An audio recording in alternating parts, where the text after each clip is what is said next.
Olá, colegas. Aqui é David, diretor do primeiro núcleo do CPR Sindicato, e estou aqui para falar de alguns assuntos importantes nesse período 2024.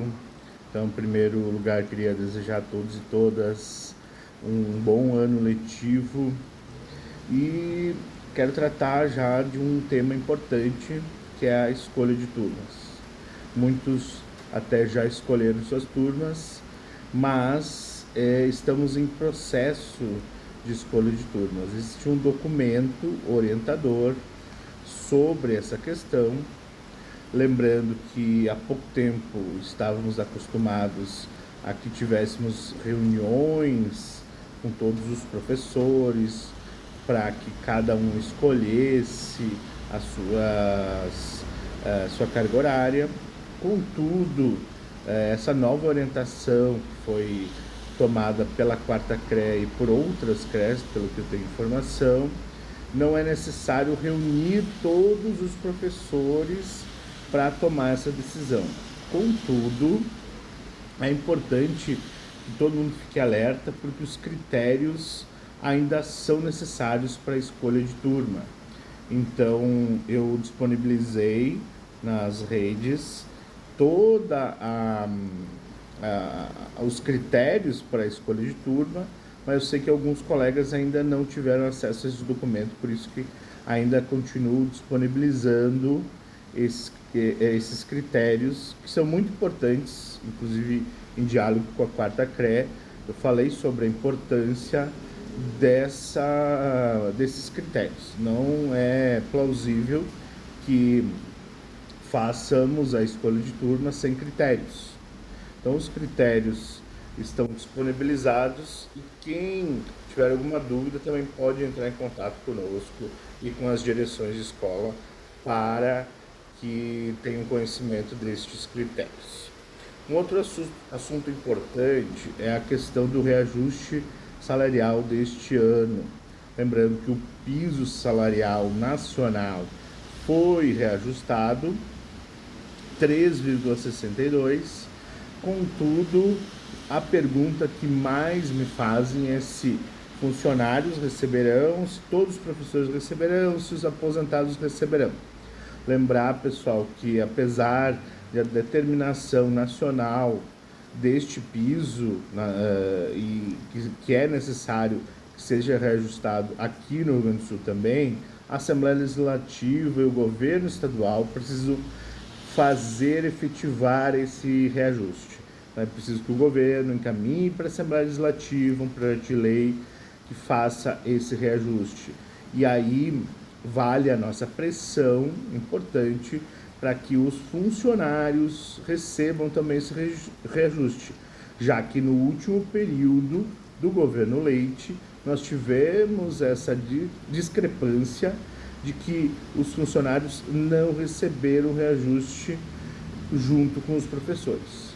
E também lembrar, pessoal, dos nossos aposentados, que são professores e professoras, funcionários e funcionárias aposentados que trabalharam a vida toda pela educação e que estão com o salário congelado. E estes também não receberam reajuste no último período do governo Eduardo Leite. Então, é sim plataforma do CPERS lutar por esse reajuste para todos e todas.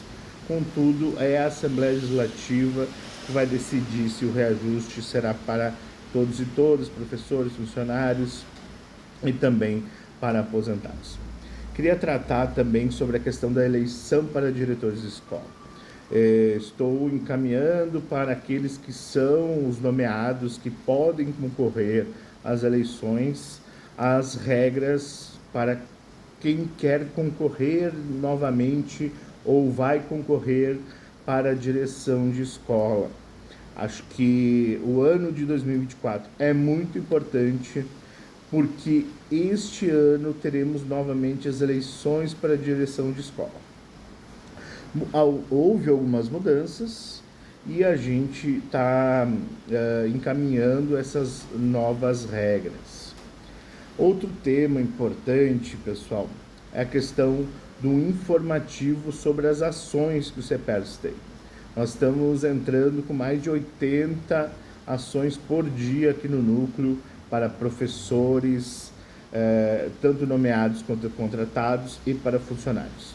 Lembrar que para os funcionários o principal, não o único, mas o principal ação é a da insalubridade. Mesmo aqueles que já estão recebendo mensalmente a insalubridade, nós temos um processo que é para requerer esse valor desde o período onde o governo tinha a necessidade de pagar, que foi lá em 2017, quando teve a decisão judicial. Para os nomeados, eu destaco a questão da irredutibilidade, que nada mais é do que os nossos triênios. Ele usou os nossos triênios nesse último período para dar os reajustes.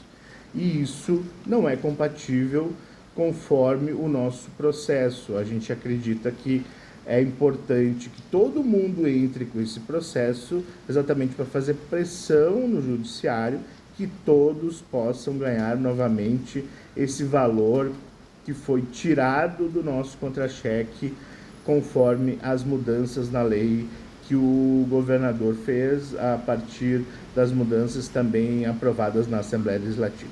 E para os contratos emergenciais, a gente tem o processo do abono família, que o governo vai dizer que ninguém que é contratado tem direito ao abono família, contudo, em alguns casos de contratos emergenciais, a gente sim consegue fazer este pagamento. E também quero ressaltar para aqueles que são contratos emergenciais que quando a gente sai do Estado, e aí só indico para aqueles que estão saindo do Estado, a entrada para ganhar 5 anos do FGTS. Então, procurem o sindicato para tratar destas ações. Queria falar também sobre uma questão específica sobre o Apolinário, Escola Estadual Apolinário Alves dos Santos. Essa escola está sem luz desde o final do ano passado. Eu estive lá junto com o colega Igor no final do ano passado e agora, reiniciando as aulas, ainda a falta de luz está acontecendo. E uma das preocupações dos professores que entraram em contato conosco é que muitos deles estão perdendo horas porque há uma diminuição do número de alunos pelo cancelamento de matrículas. Então esse é um tema também importante. Primeira coisa é que a gente precisa fazer com que a escola volte a funcionar no seu local histórico, né?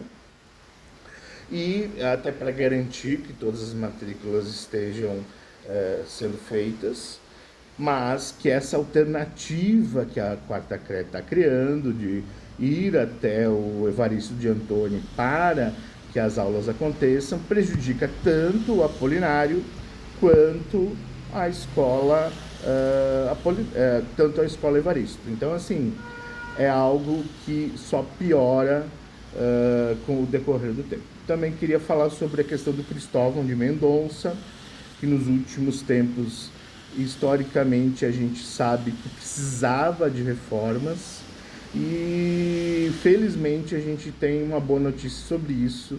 A reforma foi aprovada, então eu queria acabar esse vídeo e falando sobre esse tema que é importante. Eu acompanhei esse tema, foi um tema desgastante, conversando com direções que passaram pelo Cristóvão, teve direção dizendo que não era necessário reforma, que era um problema pequeno, enfim, e a gente sempre ressaltando que era sim necessário.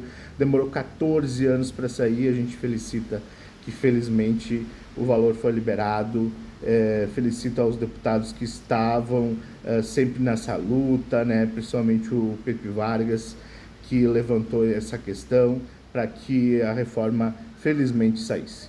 Abraço a todos, a gente está à disposição nesse ano letivo, que todo mundo tenha o melhor ano possível.